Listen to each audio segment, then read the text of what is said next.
I mean, really, it was a super genius thing that he came up with. I mean, it's been done before. I mean, like, you know, there's the Archies and the whole Josie and the Pussycats thing and all that, but it's never been translated into something that had a legitimate musical presence. From animation to a legitimate musical presence, that I don't think has ever been accomplished. You know, I mean, the closest thing was like the Monkeys, but they weren't animated. Yeah, it was just in the show. Yeah, and not and they were kind of a half a legitimate musical presence. Anyway, enough meta. Now I really I like Brendan a lot. I count him as a really good friend. I count Gene and Mike as really good friends too. It's just a super fun, you know, super fun way to make a living. That is awesome. Yeah. That's great. You want to go to Gears? Absolutely. Okay. This is really hard in the end because there's this business where when I have to. Sometimes I'm doing that, and there's at the end of this song is about as fast as I can do it for about as long as I can do it, all in a row. But the rest of it actually isn't that bad.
That's hard in the end. Of course, that's the only song that I actually played on the record. That one I actually played the bass on. All the rest of them are Brendan. So I made it hard on myself by making that the part. I guess I didn't have to do that.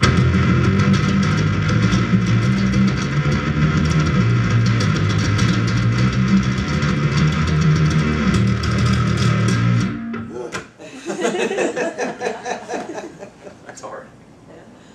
Yeah, but it sounded cool. Oh, Yeah, thank you. Sounds Thank great. you. I don't know, have you ever had any like hardcore metalheads go, you're not a real band, you know, or say anything? Well, of course. Like I mean, well, you know what's funny is that on the first tour, it was like that. We're like, who's this? This is bullshit. Who are this band? Cartoon pussy bullshit. Bullshit pussy. Bullshit. So, but you know, when people came to the show, word of mouth spread that was just like, holy shit. And also the reviews were like that too. Like, you know, there were a lot of people who I think came to review the show were just like, okay, I'm on assignment to review a cartoon metal band. This is probably gonna be pretty stupid. And then we come out there and it's like, and there's real serious moshing going on. People were like, whoa, okay, well the show was a joke, but my God, you know, that was way more intense than I had expected. That was generally the review of the whole tour.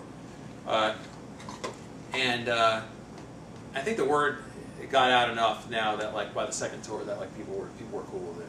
I mean, there's still the only thing to knock on it, the hardcore metalheads. It's not about us. It's about some of the fans who are coming as like the first metal show. You know, so they can tell that like some of the Dethklok fans like haven't been to metal shows or newbies kind of, and so some of them are dicks about it, which is like not cool. I mean, it's like why wouldn't you want to welcome new people to the metal community? You know, but some people are weird about it. Yeah, I've noticed that. Seems like, yeah, well, and since people like it's their first introduction, I guess, to metal. Because sometimes even like any kind of heavy music, period. So you know, and of course they're going to like be weird and new, and everything's going to be like woo, to them, and I guess to like people who've been in it for years and years are just like whatever, Well, yeah. But I mean, it's hard to dismiss. Well, the fact that Gene's in the band makes it really hard to dismiss. That's the nice thing about having Gene in the band. Yeah. Because Gene is such a legit metal presence. It's just like, you can't say that Gene Hoglan is not metal. You just can't say that, So when he heard the music, and the way that he tells the story is that Brendan reached out to him, and then he heard the music, and he was like, this music is great.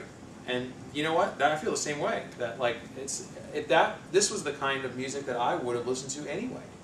Yeah, that's me. I would have bought that album anyway. Yeah. If there was no show, I would have bought it anyway. Every band should have a television show to promote their record. So, unfair advantage. But what are you gonna do? Yeah. I mean, look at the Jonas Brothers. It's the same kind of operation. It's like, okay, they're a successful band, but without that television show, to have multiplied it in the way that it did, television is such a more powerful medium than just music. And television and movies, I mean, the visual medium is just is infinitely more powerful. It reaches way more. It just penetrates the market much deeper. Everybody and their mother has heard of this show. They flick channels like, oh yeah, that's that music cartoon thing. Yeah. Everybody, people you wouldn't even expect. Oh yeah, I walk around with my favorite Dethklok T-shirt on the weekends or something, and people are like, I know that show. Yeah, yeah. They don't even know. They probably don't even know there's a band. They just like, I know that show. Yeah, it's that show with the cartoon band guys. Yeah. Now, meanwhile, you got a guy like Steve Vai, who like is the most famous guitar guy really in the world. Okay, like guitar hero kind of dude, and he's been touring for 20 years. And he told me when we were on the road a couple of years ago, he was like, yeah, well, have you seen the movie? Have you guys seen the movie Crossroads? Mm-hmm. Okay, I know we're dating ourselves now. Have you guys seen that movie? Okay. It's a movie about with Ralph Macchio, the Karate Kid. Yeah, no, I've seen people talk about it. Yeah, the climactic scene in the movie is like he wants to be a blues musician. He hooks up with this old black dude who supposedly sold his soul to the devil. And in order to help him win his soul back, he's got to have a guitar duel with the devil's guitarist. And there's this famous scene where they're in this, of course it's in Mississippi. Of course. Okay, yeah, I mean literally, that's where they go. And they go to the crossroads and they're in this old barn, roadhouse type place. And the devil's guitarist is Steve Vai. That's the guy who plays. And Steve Vai also used to be David Lee Roth's guitarist. And Frank Zappa's guitarist. And he's a very famous, in the music community, it's like Steve Vai, of course. But regular people, you know, he'll be walking down the street and he looks like a rock star. He's super skinny. He's got long hair. He's always wearing custom clothes. I mean, he just looks. You look at him, you're like, this guy's got to be somebody. And he says that the thing he gets most often when people come to him on the street, after 25 years of touring and 10 solo albums and playing, you know, with David Lee Roth and all the other things that he's done, they go, "Aren't you the guy from the movie Crossroads?" That movie came out in like 1985 or something like that. Wow. Yeah. That's the difference between visual media and audio media. Yeah. I never thought about that. I have to say though that having that face bone segment is actually more important to a Dethklok show than most others, where you teach people how to mosh. Well, certainly for the first timers. Yeah, because a lot of other bands, you know, they've got a following, they've got their steady folks, and then you get to a Dethklok show and you look at the audience, and you might have Pokemon t-shirts and anime folks and Cartoon Network folks, and then you've got your hardcore metal people. And it's such an interesting mix. Yeah.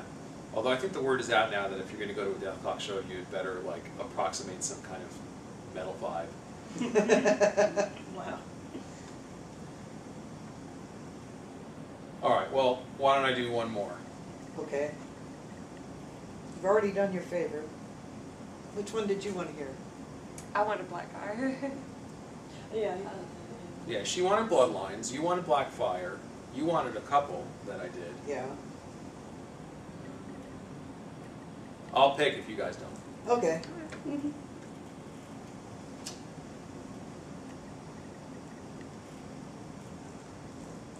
know what I should have done is I should have learned to play one of the songs that we don't play live.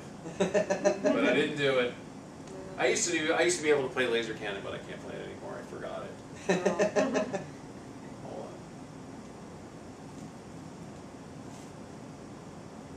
You know that we did Hatredy at 2 shows? Did you?